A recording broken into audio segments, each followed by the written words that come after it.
Well, hi, and thanks for joining me here in my shop, my somewhat confused shop. And what am I confused about? Not so much the radio here. I'm confused about all the videos I've been shooting. So I'm going to talk about that a little bit later. Try to help you understand what's going on at my end and why I might do something stupid like delete video number 2, which I did. So here I am currently shooting, I think it's number 8, probably number 8, something like that. And I had to go back and try to work out number 2 and all that kind of stuff. I'll go into that in a little more detail later. Let's just see if this radio works today. I'm just going to fire it up here. See what the heck it does. I'm really quite unsure about almost everything now with this radio. And also, this is the first time today I've started up. It's ice cold on my bench here. Well, okay, not ice cold, but cold as it's going to be. And once I get it going, we will watch for the intermittent, the late start, and all the other weird things that are going on with this radio. So, talking about turning on, that was my furnace turning on, just behind us. Behind me. Okay. Volume is up full. I'm going to leave it up full. And I think we're ready to go. And I think I'll power it up on full power right away. I'm not too scared about that. And let it operate the way it would operate if somebody were just plugging it into the wall. Let's see what happens here. Nothing happened. What happened here? My voltmeter shows almost 130 volts there. It'll probably drop a volt or two. It seems to do that. But very high voltage. Oh, it is coming on. It is coming on. There's no pilot light, so I can't tell. So, shh.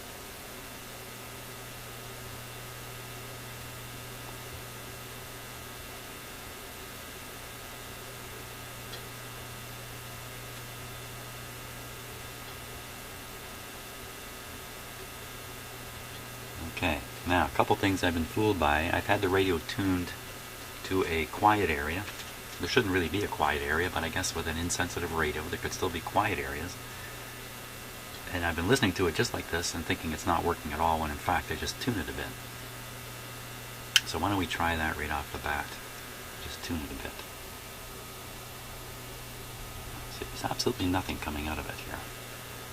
Hey, here's something that's going to come out of it. Big hunk of dust. Okay, it's not going to come out. Now, the basic question is, why isn't this thing working? I've been thinking about this since my last late last night actually. I'm going to guess it's the 12BE6 that's actually causing problems here.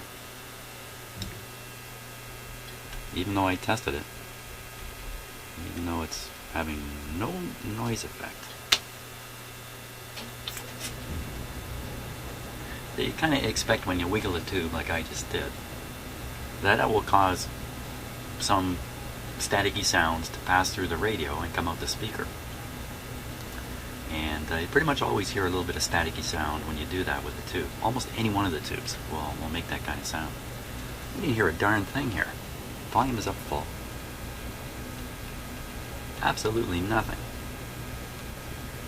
That makes me think there's no signal. The signal is disappearing somewhere further up in the radio. So let's wiggle the 12SK7. See if we can hear something.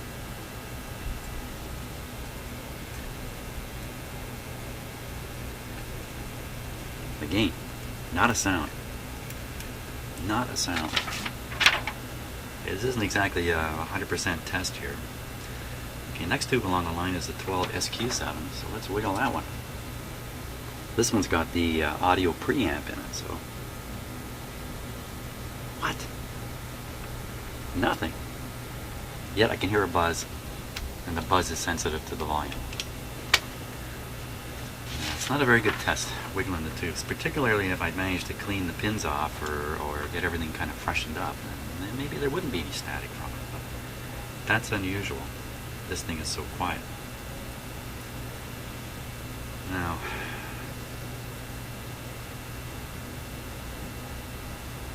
I'm going to have to repeat some tests that I did on it last night, because I have to back up.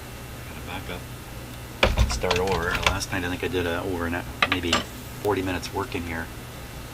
Got nowhere at all. Still not sure if I'll even post those videos. I'm uploading them right now. Oh, what was that?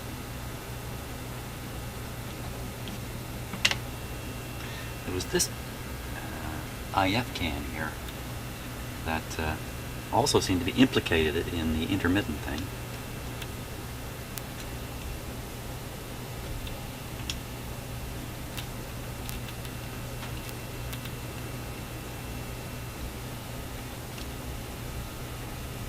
It's dead, Jim.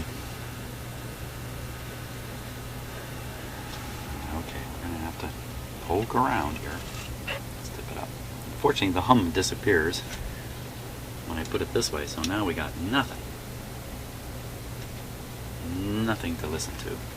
Okay. And now poke, kind of repeat what I did. I don't know if I even did this on a video I posted already, but let's repeat it. Actually, I think I've only posted video 3. I got 4 and 5 ready. 6 is being uploaded, and you're seeing me work on 7 or something like that. Now,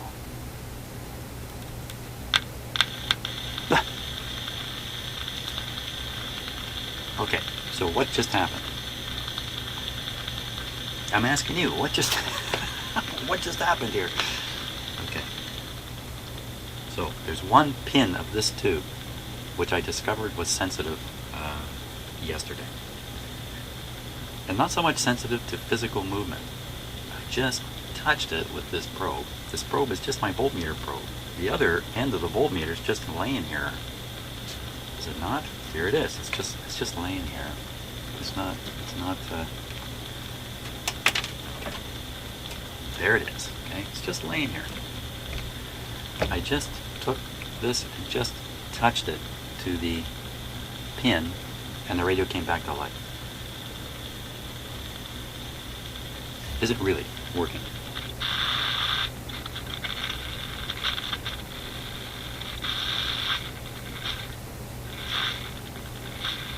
Sure seems to be.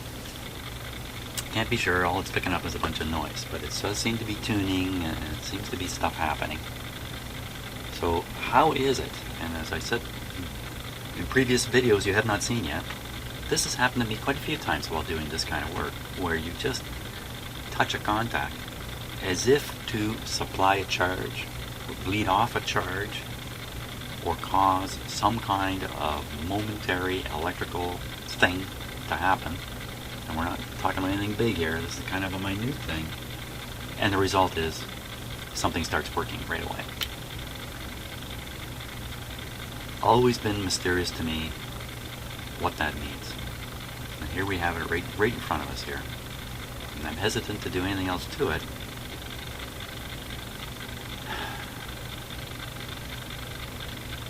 Because I poked around with this thing quite thoroughly and couldn't get anywhere, including resoldering the terminal and all that stuff. I mean, if you're watching this video, you've seen the other ones, because I post them in order. Hopefully you're watching them in order. Excuse me. So there we go. Let me put this on close up so you can really see what I'm doing. I don't want to move the radio or anything.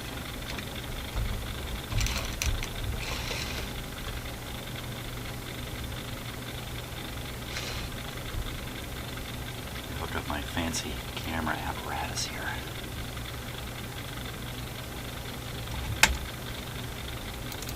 Bear with me while I... Oh. Get the focus happening here. Let's get the focus happening. Focus. How about some focus?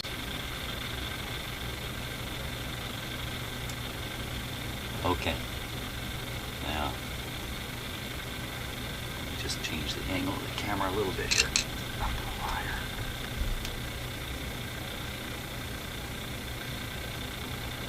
Okay, let's go poking. this is the guy right here. My non-metallic pointer. It's a wooden stick. So there can be no charge thing going on here.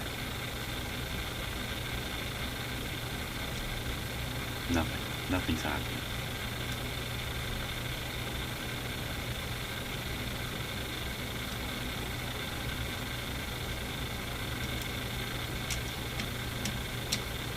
I'm throwing quite a strong shock into it now, mechanical shock into it by doing that. Yet when I touched it with my voltmeter probe and you saw me do it, it came to life.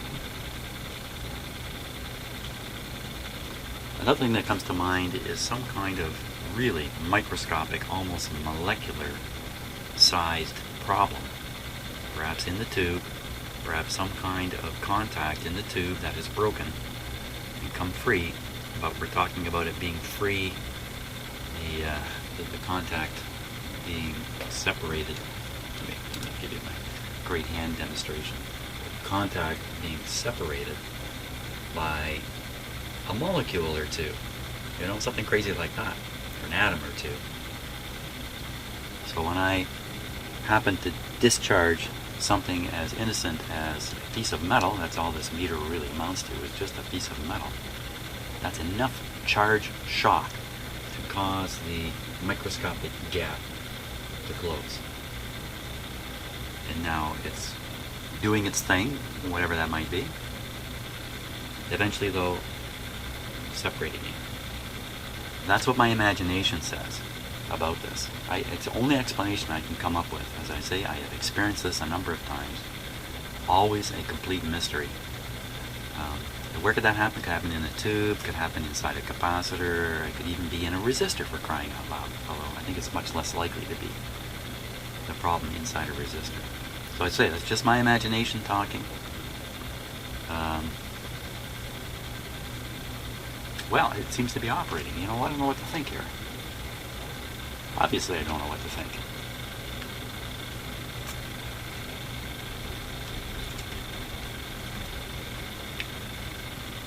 What a weird situation.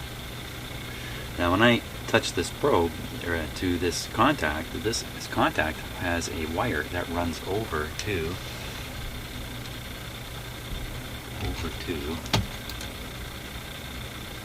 here, and I found this to be sensitive too. So let's poke around with this. The wire actually, awkward for me here. The wire is actually coming onto this one here, I think. It doesn't look that way, does it? No, it's coming onto this lower one here. This guy. Okay, so now I'm gonna mechanically move this.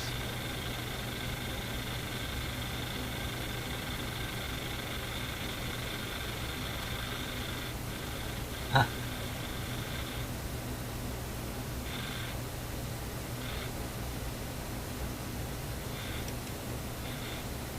Wow. That's really conclusive, isn't it?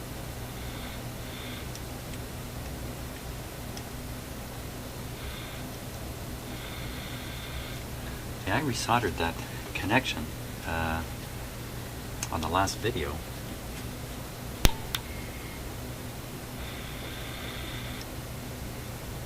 Question now is the problem right here? Is the problem on the other end of this wire, or the wire itself? Kind of unlikely.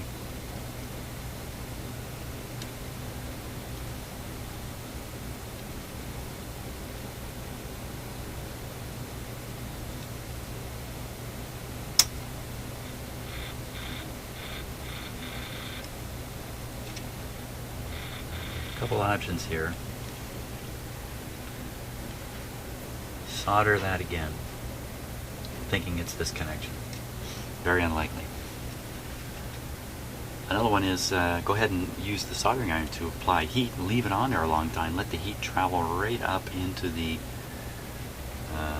follow the lead and all that stuff up inside the IF transformer, in the hopes that whatever it is somehow gets fixed. That sounds like one of those things that if you do it and it works, you think you fixed it, but some months later it just comes back again. my last option is to actually extract that transformer right out of the radio and take a look at it and see what is going on.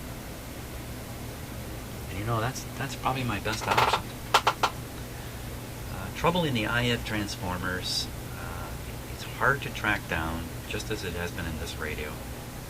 And it's a big headache because they're a little difficult to work on. And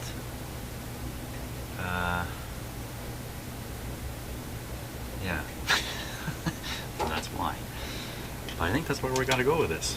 We have to extract that, take it right out of the radio, take the can off the top, and see what's going on. Maybe I can get the can off the top without extracting it. Yeah.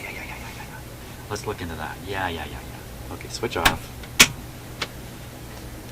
Switch off. Okay.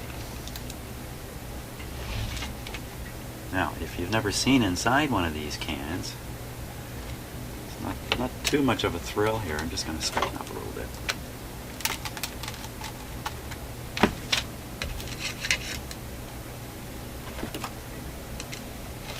But I think you're going to get your chance here when you get rid of all this stuff.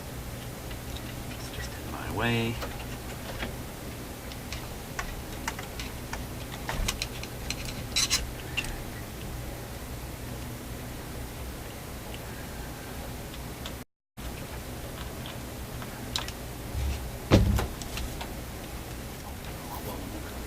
Okay, I'm mumbling to myself here.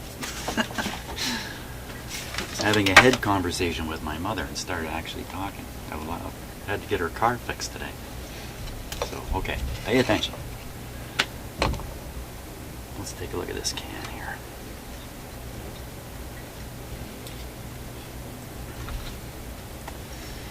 You know, I did discover that wiggling this vigorously also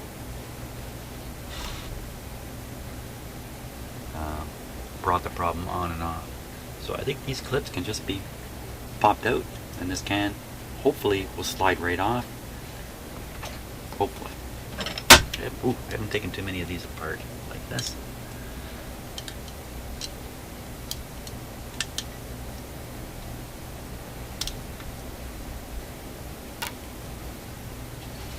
Here, I'm going to give you the close-up view as I break this thing.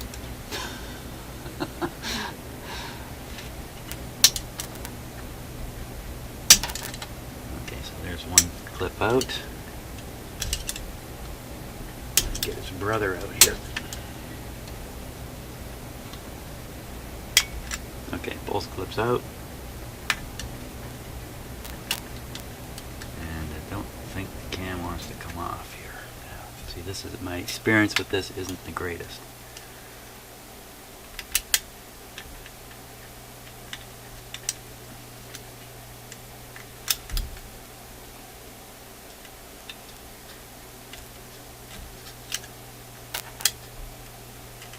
Some of you may be yelling, "Stop, stop, you're breaking it."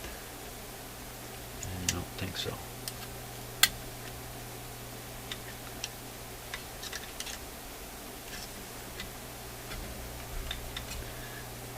I'm going to have to get the can off the part inside. And even if I unsolder it and pull it right out of the radio at this point, I'm still left with trying to get this can out of here. Yeah, push down from the top. Ooh, it's one of those things where it's going to go flying.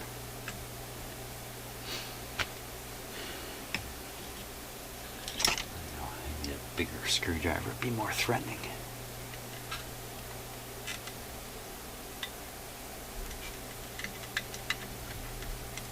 I think it's sliding off. Come on.